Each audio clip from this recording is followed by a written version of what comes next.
ध्याये नित्यं महेशं रजतगिरिनिभं चारुचन्द्रावतंसं रत्नाकल्पोज्ज्वलांगं परशुमृगवराभीतिहस्तं प्रसन्नं पद्मासीनं समन्तात् स्तुतममरगणैः व्याघ्रकृत्यं वसानं विश्वाद्यं विश्ववन्द्यं निखिलभयहरं पञ्चवक्त्रं त्रिनेत्रम् ध्याये नित्यं महेशं रजतगिरिनिभं चारुचन्द्रावतंसं रत्नाकल्पोज्ज्वलांगं परशुमृगवराभीतिहस्तं प्रसन्नं पद्मासीनं समन्तात् स्तुतममरगणैः व्याघ्रकृत्यं वसानं विश्वाद्यं विश्ववन्द्यं निखिलभयहरं पञ्चवक्त्रं त्रिनेत्रम् ध्याये नित्यं महेशं रजतगिरिनिभं चारुचन्द्रावतंसं रत्नाकल्पोज्ज्वलांगं परशुमृगवराभीतिहस्तं प्रसन्नं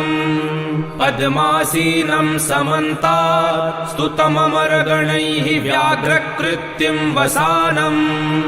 विश्वाद्यं विश्ववन्द्यं निखिलभयहरं पञ्चवक्त्रं त्रिनेत्रम् ध्याये नित्यं महेशं रजतगिरिनिभं चारुचन्द्रावतंसं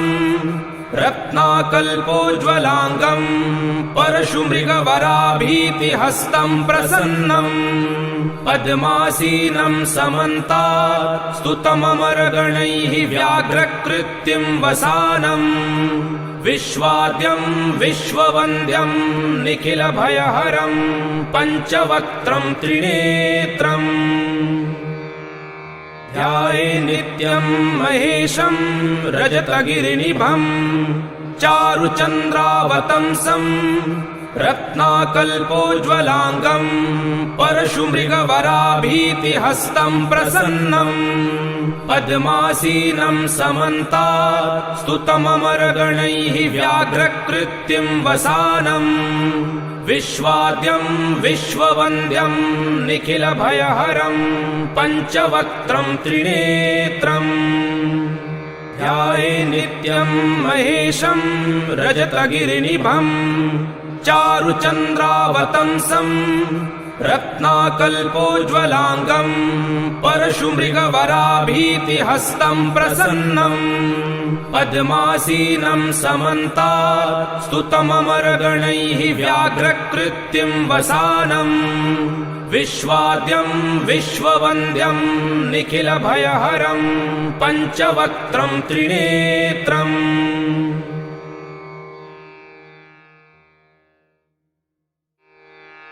ॐ हौं ॐ जुं ॐ सः ॐ भुं ॐ भुवः ॐ स्वः ॐ त्र्यम्बकं यजामहे सुगन्धिं पुष्टिवर्धनम् उर्वारुकमिव बन्धनान् मृत्योर्मुक्षीयमामृतात् ॐ स्वाहा ॐ भुवः ॐ भुं ॐ सः ॐ जुं ॐ हौं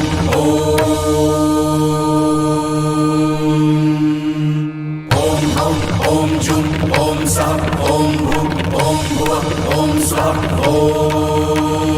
त्र्यम्बकं यजामहे सुगन्धिं पुष्टिवर्धनम् उर्वारुकमिव बन्धनान् मृत्योर्मुक्षीयमामृतात् ॐ स्वाहा ॐ भुवः ॐ भुं ॐ सः ॐ जुं ॐ हौं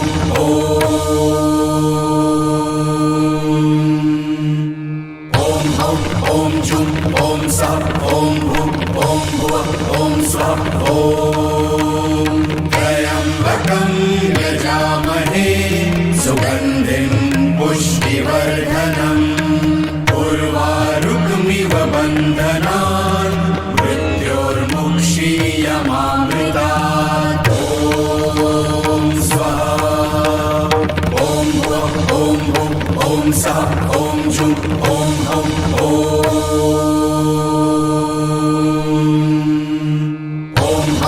ॐ जुं ॐ सः ॐ भुं ॐ भुवः ॐ स्वः ॐ त्र्यम्बकं यजामहे सुगन्धिं पुष्टिवर्धनम्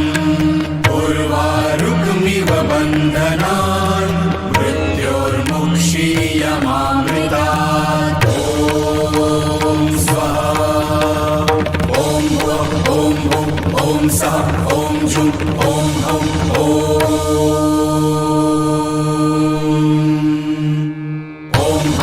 ॐ जुं ॐ सः ॐ भुं ॐ भुवः ॐ स्वः ॐ त्र्यम्बकं यजामहे सुगन्धिं पुष्टिवर्धनम् उर्वारुकमिव बन्धनान् मृत्योर्मुक्षीयमामृतात् ॐ स्वाहा ॐ भुवः ॐ भुं ॐ सः ॐ जुं ॐ हौं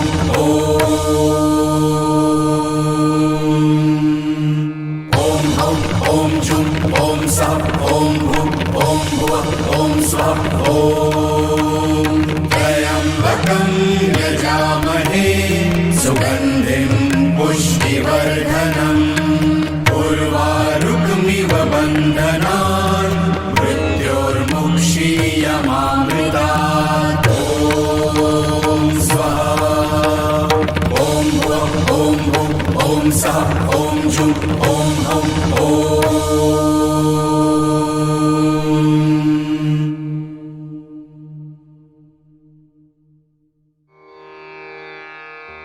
हौं मन्दारमाला कुलतारकायै कपालमालाङ्कृतशेखराय दिव्याम्बराय च दिगम्बराय नमः शिवाय च नमः शिवाय नमः शिवाय च नमः शिवाय ॐ मन्दारमाला कुलतारकायै कपालमालाङ्कृतशेखराय दिव्याम्बराय च दिगम्बराय नमः शिवाय च नमः शिवाय नमः शिवाय च नमः शिवाय ॐ मन्दारमाला कुलतारकायै कपालमालाङ्कृतशेखराय दिव्याम्बराय च दिगम्बराय नमः शिवाय च नमः शिवाय नमः शिवाय च नमः शिवाय ॐ मन्दारमाला कुलतारकायै कपालमालाङ्कृतशेखराय दिव्याम्बराय च दिगम्बराय नमः शिवाय च नमः शिवाय नमः शिवाय च नमः शिवाय ॐ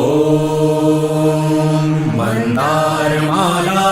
कुलतारकायै कपालमालाङ्कृतशेखराय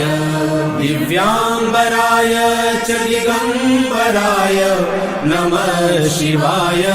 च नमः शिवाय नमः शिवाय च नमः शिवाय ॐ मन्दारमाला कुलतारकायै कपालमालाङ्कृतशेखराय दिव्याम्बराय च दिगम्बराय नमः शिवाय च नमः शिवाय नमः शिवाय च नमः शिवाय ॐ मन्दारमाला कुलतारकायै कपालमालाङ्कृतशेखराय दिव्याम्बराय च दिगम्बराय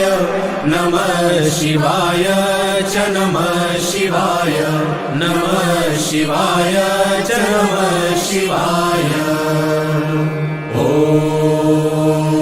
मन्दारमाला कुलतालकायै कपालमालाङ्कृतशेखराय दिव्याम्बराय च दिगम्बराय नमः शिवाय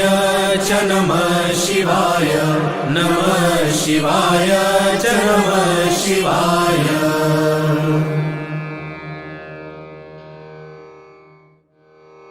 त्रिनेत्रं कमलाकान्तं नृसिंहं चन्द्रशेखरं नत्वा संक्षेपतो वक्ष्ये श्रीविद्यां मन्त्रनायिका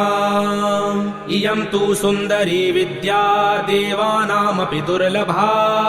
गोपनीया प्रयत्नेन सर्वसम्पत्करी मता त्रिनेत्रं कमलाकान्तं नृसिंहं चन्द्रशेखरं नत्वा संक्षेपतो वक्ष्ये श्रीविद्यां मन्त्रनायिका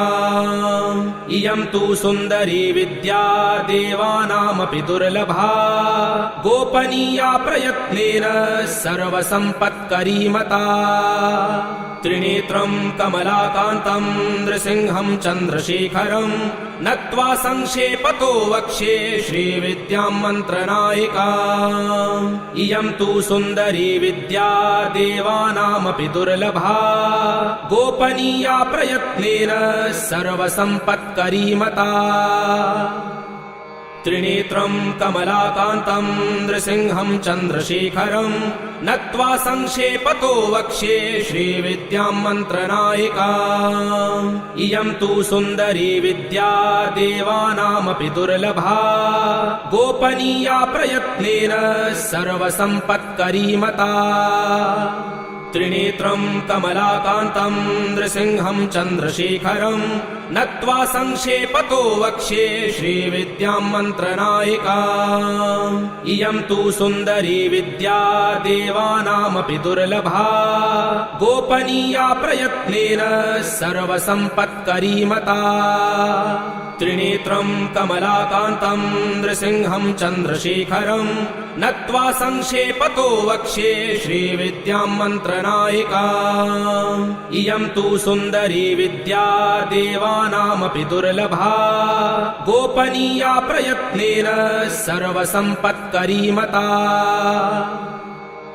त्रिनेत्रं कमलाकान्तं नृसिंहं चन्द्रशेखरं नत्वा संक्षेपतो वक्ष्ये श्रीविद्यां मन्त्रनायिका इयं तु सुन्दरी विद्या देवानामपि दुर्लभा गोपनीया प्रयत्नेन सर्वसम्पत्करी मता त्रिनेत्रं कमलाकान्तं नृसिंहं चन्द्रशेखरं नत्वा संक्षेपतो वक्ष्ये श्रीविद्यां मन्त्रनायिका इयं तु सुन्दरी विद्या देवानामपि दुर्लभा गोपनीया प्रयत्नेन सर्वसम्पत्करी मता त्रिनेत्रं कमलाकान्तं नृसिंहं चन्द्रशेखरं नत्वा संक्षेपतो वक्ष्ये श्रीविद्यां मन्त्रनायिका इयं तु सुन्दरी विद्या देवानामपि दुर्लभा गोपनीया प्रयत्नेन सर्वसम्पत्करी मता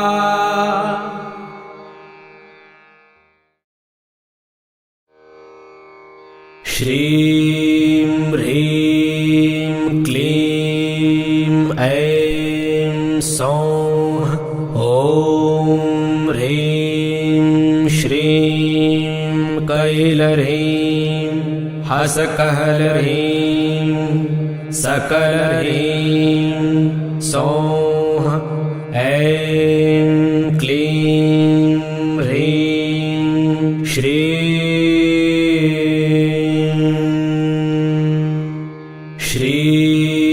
ह्रीं क्लीं ऐं सौः ॐ ह्रीं श्रीं कैलह्रीं हसकहलह्रीं सकलह्रीं सौः ऐं क्लीं ह्रीं श्रीं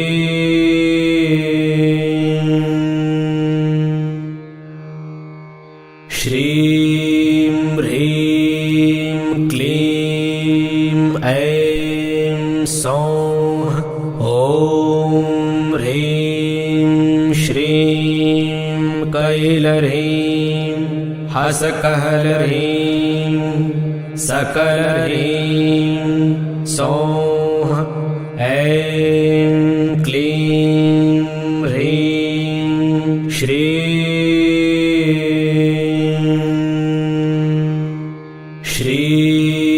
ह्रीं क्लीं ऐं सौः ॐ ह्रीं श्रीं कैलह्रीं हसकहलह्रीं सकलह्रीं सौः ऐं क्लीं ह्रीं श्रीं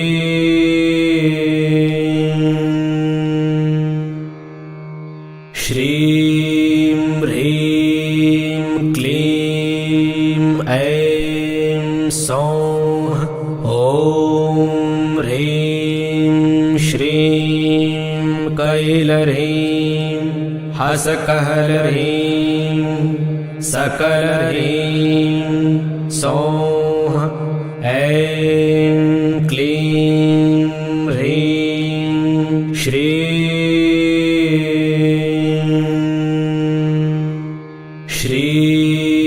ह्रीं क्लीं ऐं सौः ॐ ह्रीं श्रीं कैलह्रीं हसकहलह्रीं सकलह्रीं सौः ऐं क्लीं ह्रीं श्रीं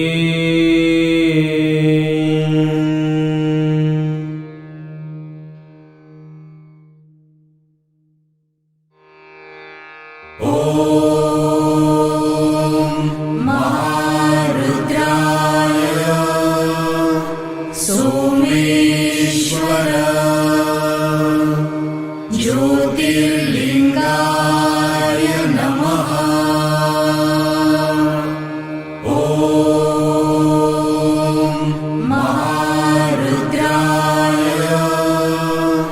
सोमेश्वर ज्योतिर्लिंगाय नमः।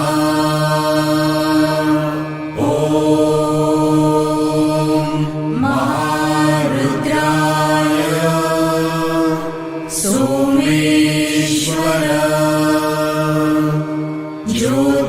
ज्योतिर्लिंगाय नमः। ॐ महारुद्राय सोमेश्वर ज्योतिर्लिंगाय नमः।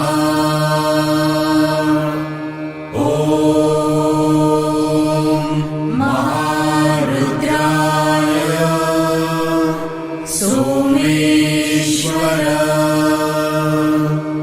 ज्योतिर्लिंगाय नमः। ॐ महारुद्राय सोमेश्वर ज्योतिर्लिंगाय नमः।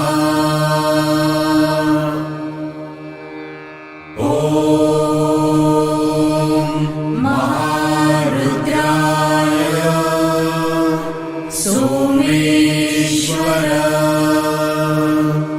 ज्योतिर्लिंगाय नमः। ॐ महारुद्राय सोमेश्वर ज्योतिर्लिंगाय नमः।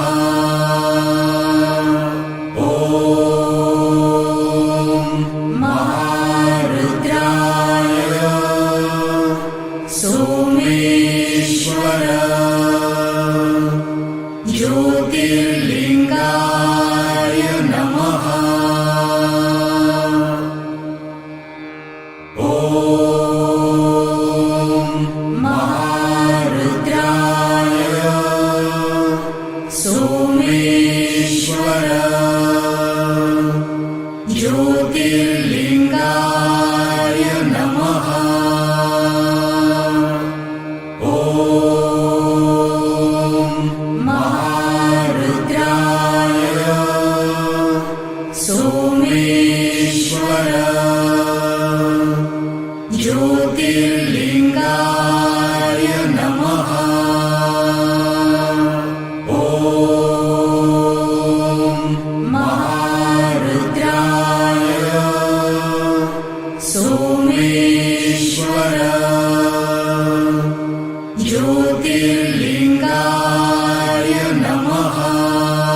शिवाय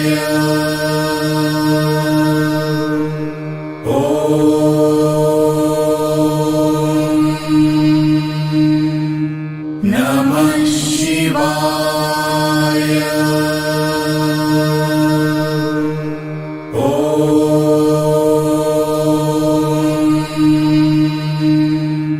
नमः शिवाय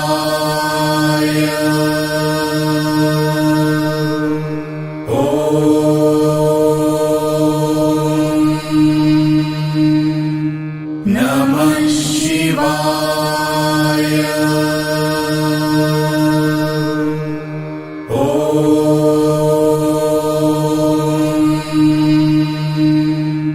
नमः शिवाय नमः शिवाय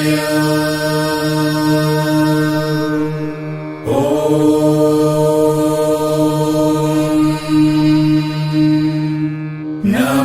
शिवाय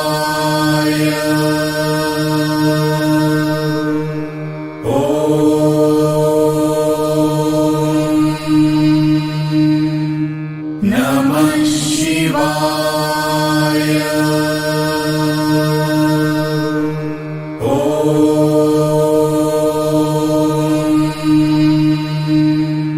नमः शिवाय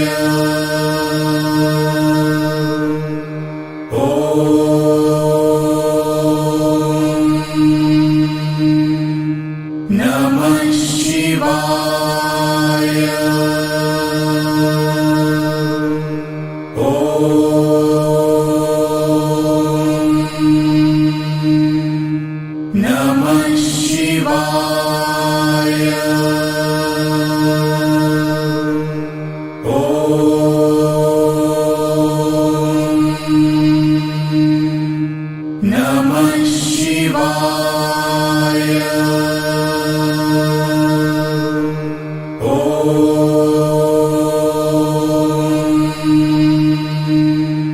नमः शिवाय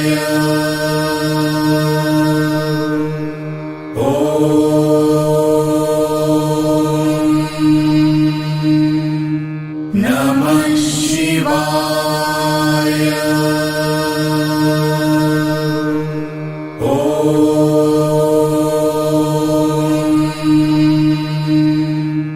नमः शिवाय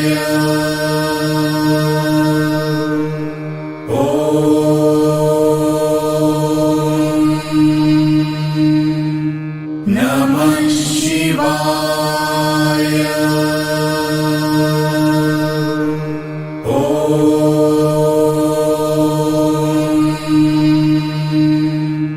नमः शिवाय